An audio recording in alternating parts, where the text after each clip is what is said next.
এই মমতা ব্যানার্জি বলেছিল আমি ক্ষমতায় আসলে কেন্দ্রীয় সমহারে সরকারি কর্মচারীদের মহার্ঘ ভাতা দেবো। দাদা আজ পর্যন্ত দিতে দিতে পেরেছে? দিতে পারেনি।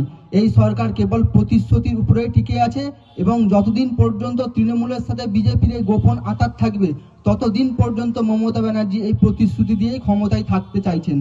কিন্তু এই জায়গায় দাঁড়িয়ে আমরা ইন্ডিয়ান সেকুলার ফ্রন্ট আমরা নির্দিষ্ট কয়েকটা দাবি দাবাকে সামনে রেখে আগামী 2026 বিধানসভা নির্বাচনে আপনাদের দুয়ারে দুয়ারে আমরা ভোট চাইতে যাব।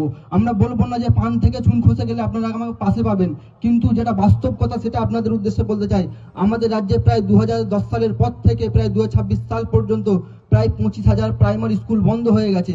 এই স্কুলগুলো বন্ধ হয়ে যাওয়ার ফলে কিন্তু আমাদের যিনি বিজেপির প্রতিনিধি আছেন বা তৃণমূলের যিনি প্রতিনিধি আছেন এনার পরিবারের কিন্তু কেউ ক্ষতিগ্রস্ত হবে না, ক্ষতিগ্রস্ত হবে আমার আপনার পরিবার যারা মধ্যবিত্ত পরিবার থেকে বিলং করি। আমাদের রাজ্যে এখনো পর্যন্ত অনবরত নারী ধর্ষণের মতো ন্যাক্কারজনক ঘটনা ঘটে যাচ্ছে। তাই আমরা চাই এই ছাত্র সমাজের দাবি দাবাগুলোকে নিয়ে আগামী দিনে আমরা 2026 বিধানসভা নির্বাচনে লড়াই করতে চাই।